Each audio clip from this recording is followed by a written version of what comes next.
Assalamu alaikum.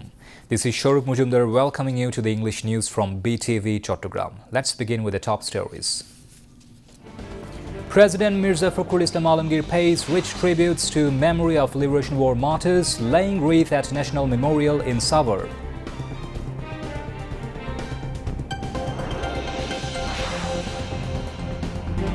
India, Pakistan, Maldives and Nepal felicitate President Mirza Fakhrul Islam Alamgir, express interest in working together.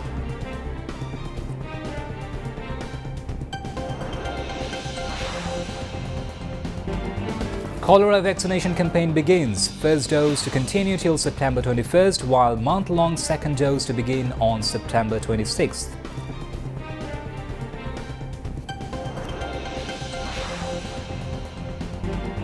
Iran warns of devastating retaliation to US threat of economic sanctions.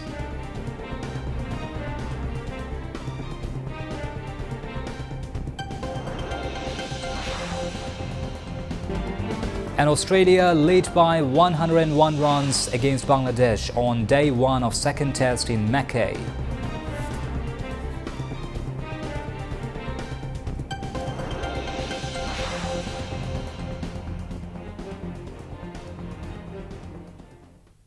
Viewers, those were the top stories. Now moving on to the details.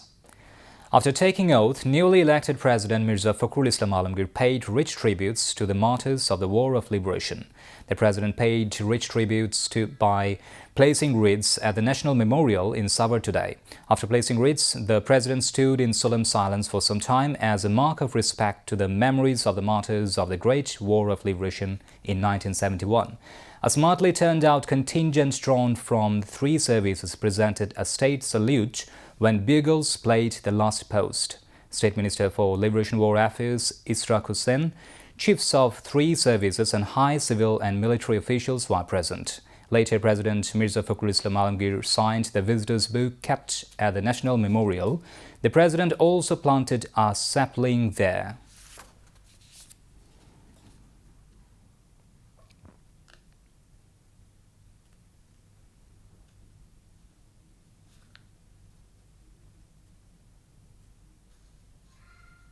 Presidents of India, Pakistan, Maldives and Nepal congratulated Mirza Fakhrul Islam Alamgir on assuming office as the President of Bangladesh. In separate messages, Indian President Draupadi Murmu, Pakistani President Asif Ali Zardari, Maldivian President Dr. Mohammad Muizwand, Nepalese President Ramchandra Podel congratulated the new President of Bangladesh and hoped that cooperation of their respective countries with Bangladesh would be expanded in the days to come.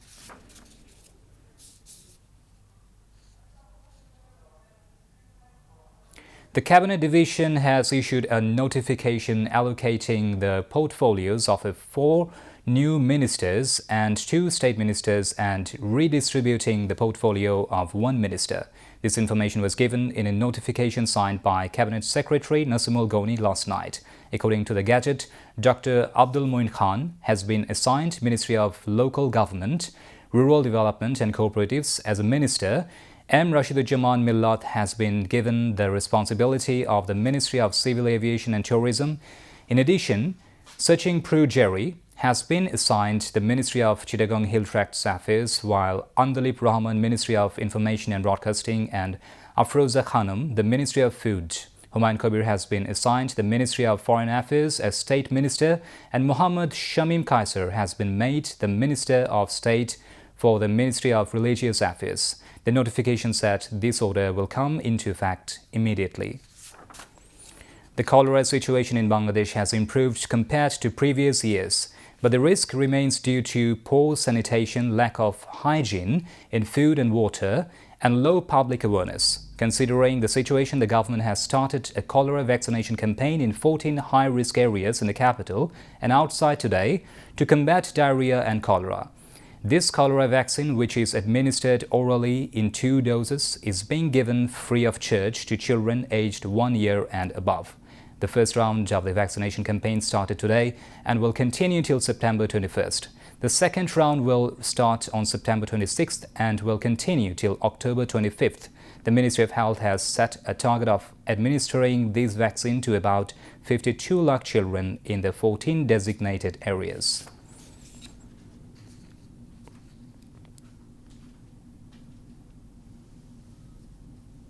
Prime Minister's wife and Vice President of the Ziaur Rahman Foundation, Dr. Zubaida Rahman, visited a free cataract surgery camp as a chief guest.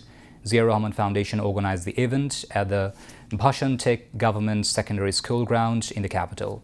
Besides conducting surgeries, necessary medicines and spectacles are being provided free of cost at the camp. BNP Standing Committee member Dr.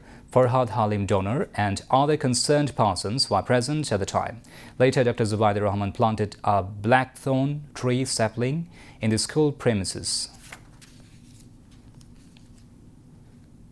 The Chattogram District Police organized an anti-drug rally at the Civic Centre of the Halishahar District Police Lines today. State Minister for Land and Chittagong Hill Tracts Affairs Barrister Mir Mohammad Helaluddin attended in the event as the chief guest. Police Superintendent Masood Alam presided over, among others, DIG of Chattogram Range Abdul Quddus Chaudhary, members of Parliament Muhammad Jahirul Islam and Shamsun Nahar Begum, CDA Chairman Engineer Belayat Hussain, Deputy Commissioner Muhammad Jahidul Islam Mia, Director of Chittagong Medical College Hospital, Brigadier General Taslimuddin also spoke on the occasion. Speakers at the rally stressed that administrative initiatives alone cannot control or prevent drug abuse.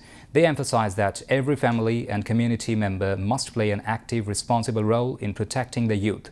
Later, an anti-drug rally was taken out. The rally circled the Agrabad access road.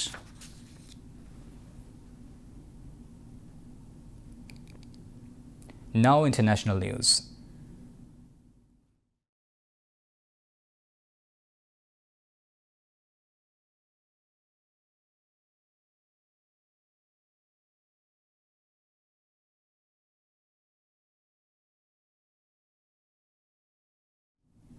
Iran's Foreign Minister Abbas Araghchi said the latest U.S. threats of economic warfare are doomed to fail and that sanctions proposed by U.S. President Trump threatens the global economy.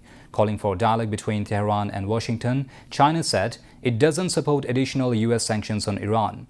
U.S. President Donald Trump reiterated his belief that Iran wants to reach an agreement despite unresolved differences, saying they would love to make a deal, but they are not ready to make the right deal, in my opinion.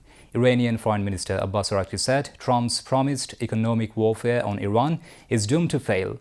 Araghchi also spoke with Omani Foreign Minister Badr bin Hamad Al Busaidi over the progress of talks towards a bilateral deal on navigation through the Strait of Hormuz.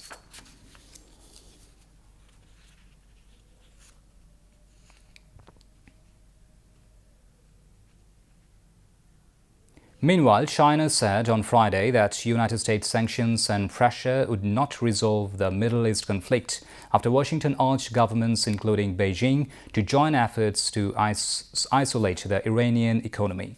Chinese Foreign Ministry spokesman Lin Jian told reporters on Friday that sanctions and pressure would not help resolve the issue.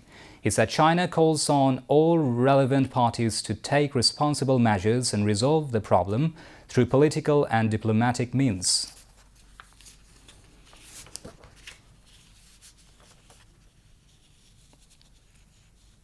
Turkey has sought an international arrest warrant for Israeli Prime Minister Benjamin Netanyahu, accusing him of genocide for Israel's attack on activists aboard the global Samud flotilla for Gaza in May. In a post on X on Friday, Turkish Justice Minister Akin Gerlek said arrest warrants had been issued on July 14th for Netanyahu and another suspect.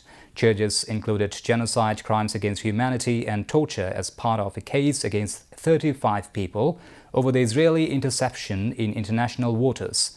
Turkey will use all available legal mechanisms to ensure Israel is held accountable for its crimes in Gaza, he added.